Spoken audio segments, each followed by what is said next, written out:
Vətənin dar günü çatdın hara. Salam, hər vaxtınız xeyir olsun dəyərli və hörmətli izləyicilərimiz, dəyərli tamaşaçılarımız. Biz hal-hazırda bugün işıqlandırıb sizlərə təqdim edək. Vətən sağ olsun layihəsi artıq 9 ildir ki, məhz öz xeyriyyə işləri ilə bugünkü gündə bir çox insanlara, bir çox xeyriyyə təşkilatlarına nümunə olaraq və sizlərin qarşınıza gəlir. Və biz də Xəbər-Express.az saytı olaraq bu gözəl günü və bu gözəl təşəbbüsü işıqlandırıb sizlərə təqdim etmək istədik. Azərbaycan Respublikasının dövlət himni səslənir.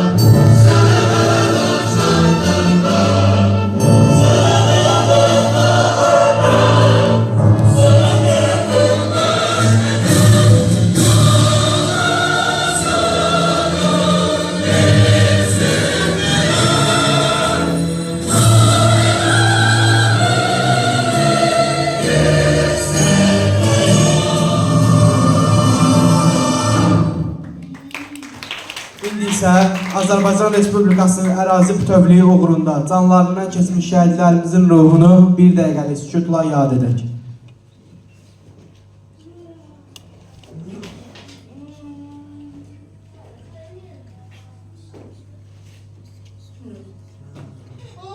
Allah rəhmət eləsin. Bugünkü tədbirimiz kiçik fidanların ruhuna həsr olunub. Onların adına ehsan süfrəsi təşkil olunub. Vətən sağ olsun layihəsi və Vətən Evladları Xeyriyyə Cəmiyyətinin birgə təşkilatçılığı ilə bu tədbir həyata keçirildi. İstəyərdim ki, ilk öncə sözü Vətən sağ olsun layihəsinin rəhbəri Püstə xanım Hüseynovaya verin. Buyurun Püstə xanım. Hər biriniz xoş gəlmişsiniz. Bu günləri mənim üçün həqiqətən də bugünkü gün burada danışmaq bir valideyn olaraq çox çətindir. Çünki bizim bugünkü mövzumuz həyatı yarım qalmış vətən evladları var ki, onlardan bəhs olunur. Onların ailələri buradadır, şəhid ailələrimiz buradadır, qazilərimiz buradadır. Hər birinizə təşəkkür edirəm iştirakınıza görə.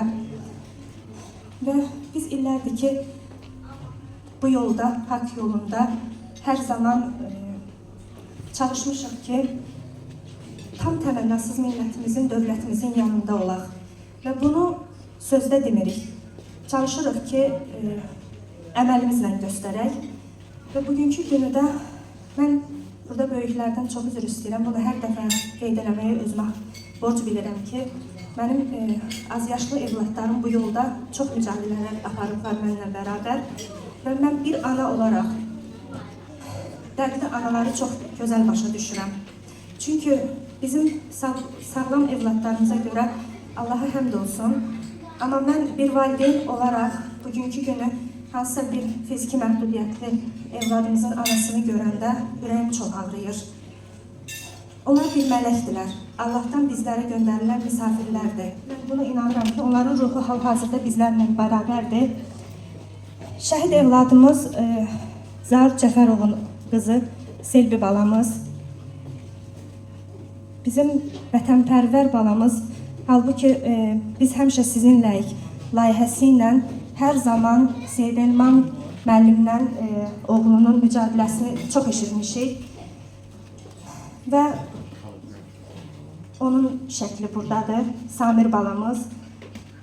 2 dənə də burada körpə balalarımız var ki, onlar da öz canlarını deyərdim ki, elə xırda şəhid sayardım mən onları. Nəyə görə? Çünki canlarını bizim burada Yasəmən balamız var. Mən çox təəssüflənirəm, bax, ailəsi buradadır. Onlara Allahdan səbir diləyirəm. Təşəkkür edirəm ki, Sabirabaddan bura gəliblər. Yasəmən balamız, indi ailəsi də inşallah ki, çıxışını eləyər. Salam, hər vaxtınız xeyir olsun.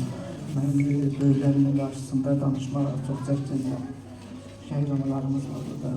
Yəni, biz neynəsək də nə qədər danışsaq ki, ana bizi oğlumuz sayın, onları gələn verə bilməyi sadəcə özümüzə təsəlli veririk, sizə yox. Onların bunun gücündə, belə deyək, hesabına biz yaşayırıq, rahat nəfəs alır. Məqamları uzun olsun, yerləri cənnət olsun. Gözəl balalarımıza da Allahdan rəhmət diləyirəm, ailələrinə səbir diləyirəm. Həqiqətən də çox çətindir bu körpələrin, yəni hamımızın övladı var. Hamımız əziyyətlə övladlarımızı böyüdürük ki, vətənə layiq övladlar olsunlar. Onların da baxanda, hər birinin üzlərinə baxanda, şəhidlərimiz kimi, onların üzünə baxanda nur yağır üzlərindən, seçilmiş şəhidlərimiz. Nə deyəm, yəni çox ağırdır mənə bu dəqiqə burada fikirlərimi izah eləmək. Gələn ayaqlarınız var olsun ki, bizləri saydınız, yanında oldunuz. Yəni bu işdə bizə dəstək olan qardaşlarımız var, bacılarımız var, çox sağ olun. Salamlayıram hər kəsi. Mən də şəhid Mehdi Fəzlazadənin anasıyam. Sizin bu gördüyünüz iş çox elə bir xırda iş deyil, Əhməd müəllim. Böyük bir işlə məşğulsuz, həm siz, həm Püstə xanım. Var olun, valla. Hər zaman şəhid ailələrin yanında olmuşsunuz. Mən görürəm, şahidiyəm, tək şəhid ailələrin yanında yox, həm məhdudiyyətdə uşaqların yanındasınız, həm kimin ehtiyacı var, onun yanındasınız, hər zaman. Əlinizdən nə gəldi etməyə hazırsınız, var olun. Allah sizdən qəbul eləsin bu əməyinizi. Anabağımızın tutisi var, Ruxsarı ana. İstəyərdim o da öz ürək sözlərini etsin, zəhmət olmasa ona. Çox şəhid vermişəm. Çox bu şəhər var, onda ölümünü görmüşəm. Amma həqiqətən də bir körpək ailəsini xilas edərək, yanaraq ölməyi bana çox ağır təsir elədi. Allah ailəsinin səbir dözüm versin.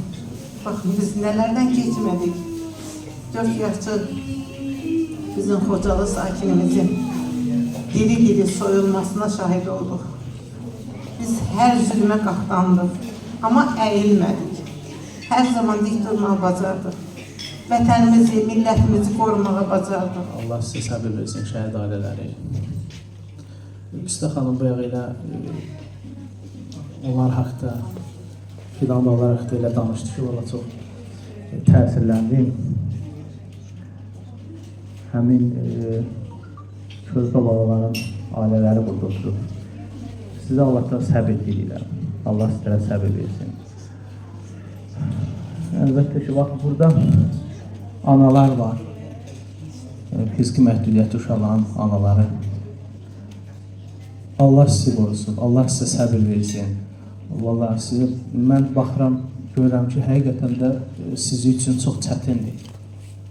Yəni, Azərbaycan qadını budur. Öz övladını atmır, tərk eləmir. Sonuna qədər onun yanındadır. Hansı vəziyyətdə olsun.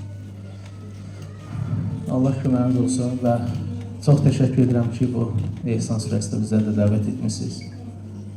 Biz də burada iştirak edirik. Çox sağ olun. Mən indi istəyərdim dəvət edeyim hərbi jurnalist Ötərxan Eltac, buyurun zəhmət olmasa. Hər vaxtınız xeyir olsun əzizlərim.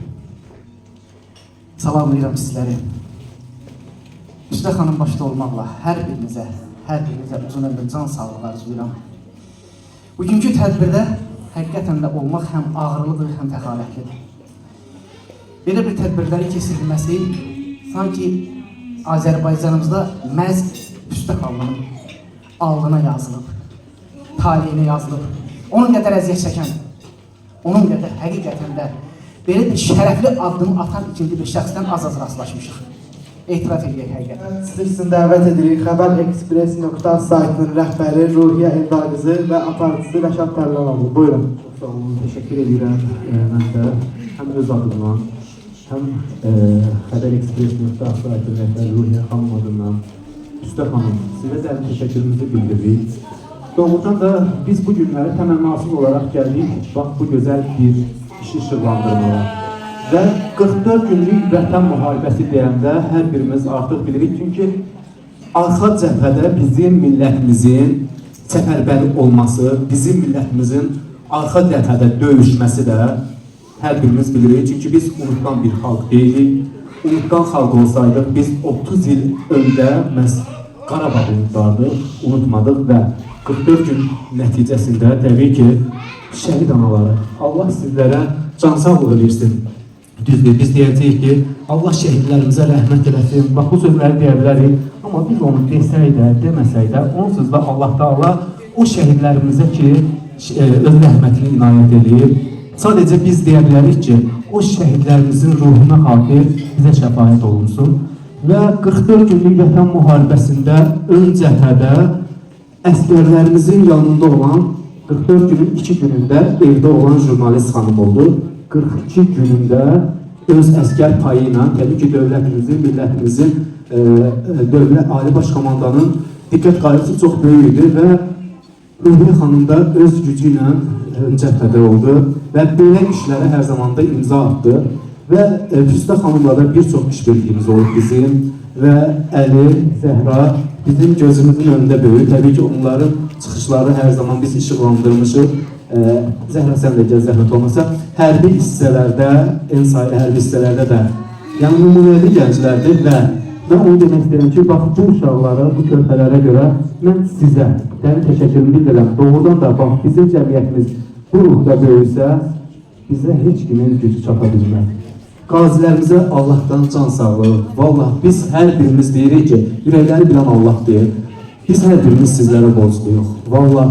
Çünki bugün o şəhidlərimizin qanı torpağa qatıldığı vətən oldu. Dünyanın hər yerində ölkə var, hər yeri məsələn dövlətdir, amma hər biri vətən deyil. Vətən olması üçün orada şəhidin qanı torpağa yoğrulmalıdır.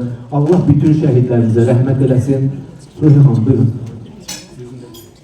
Və Rəşad çox şeylər danışdı və mən buradan bir daha şəhidlərə Allah rəhmət eləsin, qazilərimizə can sağlığı desin. Və demək istəyirəm ki, bax, burada fiziki qüsurlu övladlarımız var. Onların anasının əllərindən öpürəm. Gözəl analar, sağ olun ki, bax, belə evladlara gətirirsiniz, tanıdırsınız. Bax, bu vətənpərvərlik deməkdir. Üstad xanım, sizə təşəkkür edirəm. Çox sağ olun, belə işlərə çox imza atmışsınız. Bu birinci deyil, dəfələrlə olur və mən həmişə sizə gitrək varım. Allah sizə can sağlığı versin. Təşəkkürlərimizi də bildirək. Vətən sağ olsun layihəsinin rəhbəri Üstad xanım Hüseynova, Vətən Övladları Xeyriyyə Cəmiyyətinin rəhbəri Əhməd Tağıyeva və Vətən sağ olsun layihəsinin könülləri bugün burada sağ olsunlar. Canla başla iştirak elədilər, dəstək oldular, həm də burada süfrəyə qulluq elədilər.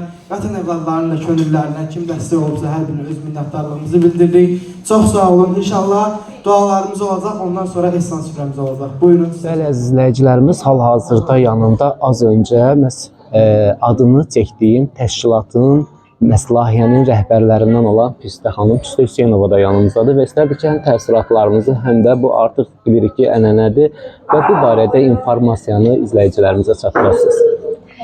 Öncəliklə hər kəsi salamlayıram. Çox sağ olun. Gəlib bizim işlərimizi yayımladığınız üçün sizə də minnətdaram. Bəli, qeyd elədiyiniz kimi artıq bir neçə ildir ki, biz bu təşəbbüsü irəli sürürük. Daima bir vətəndaş olaraq şəhid ailələrinin, qazilərimizin, fiziki məhdudiyyətli balalarımızın yanında olmağı özümüzə borc bilirik. Bugün də o ənənəyə sadiq qalaraq bizim vətənpərvər balalarımız deyərdik, yəni ömürləri yarım qalmış evladlar ki var, vətən evladları. Onları bir araya toplayaraq bir qismi üçün, həm də əlbəttə ki, başında duran şəhidlərimizin adına ehsan təşkil eləmişik. Və əlimizdən gəldiyi qədər hər zaman çalışırıq ki, könüllü olaraq millətimizin, dövlətimizin yanında olaq. Bəli, əziz izləyicilərimiz, indi hal-hazırda yanımda məhz həmin layihə, Vətən Sağ Olsun layihəsi ilə birlikdə əməkdaşlıq edən müəllim, özünüzü təqdim edin, zəhmət olmasa. Tağıyev Əhməd, Vətən Övladları Xeyriyyə Cəmiyyətinin rəhbəriyəm. 2011-ci ildən fəaliyyət göstəririk. Yəni şəhid ailələridir, qazi ailələridir, fiziki məhdudiyyətli uşaqlardır, az təminatlı ailələrdir. Vətən Sağ Olsun layihəsi ilə bir neçə tədbirlərimiz olur. Bu da bir neçə tədbirin biridir. Bizim məqsədimiz gücümüz çatdığı qədər. Bəli, bir balaca, onun kiçiyi, böyüyü yoxdur. Yəni gücümüz çatan təsəllini də nəyə görə balaca deyirəm, yəni oğlunun yerini verə bilmərik. Sadəcə olaraq bir təsəlli kimi yanında ola bilərik. Təbii ki, bu belədir. Həmişəki kimi də ənənələrimiz davam eləyəcək inşallah. Püstə xanımla işbirliyindən danışaq. Vətən sağ olsun layihəsi Püstə xanımın layihəsidir və siz necə oldu ki? Vətən övladları xeyriyyə cəmiyyəti. Bəli, sizdə Vətən xeyriyyə cəmiyyəti. Vətən övladları xeyriyyə cəmiyyəti. Xeyriyyə cəmiyyəti və birlikdə işbirliyiniz. Bu ilkdir Püstə xanımla gördüyünüz iş. Bu belə deyək də 6-cı işbirliyimizdir. İnşallah ki, bizə deyirik ki, axarıncı olar. Təbii ki, bir örnəksiniz hər birimizə, bütün xalqımıza, millətimizə. Deməli Zəhra, təbii ki, sən də ananın rəhbərliyi altında, təbii bu bax görürsən gözəl işlər görülür və sən də həmin o uşaqsan, həmin o körpə balasan ki, bizlərlə bir yerdə çiyin-çiyinə addımlamısan və istərdim ki, sənin təəssüratı, bax ananla fəxr edirsənmi, yoxsa necə ananın gördüyü işlərlə? Bəli, fəxr edirəm. Yəni hər insana qismət olmur bu işdə irəliləmək. O da bizə qismət olub. Yəni bunları bizə yaşatdığına görə də anama təşəkkür edirəm. Vətən sağ olsun layihəsinin rəhbəri Püstə xanım Hüseynova və Vətən Övladları Xeyriyyə Cəmiyyətinin rəhbəri Əhməd Tağıyevə və bu işdə bizə dəstək olan xeyriyyətçi bütün könüllərimizə, burada bizim könüllərimizin nümayəndə Cəmil buradadır. Hər birinə öz minnətdarlığımızı, təşəkkürümüzü bildiririk. İnşallah bu cür işlərimiz hər zaman davam edəcək.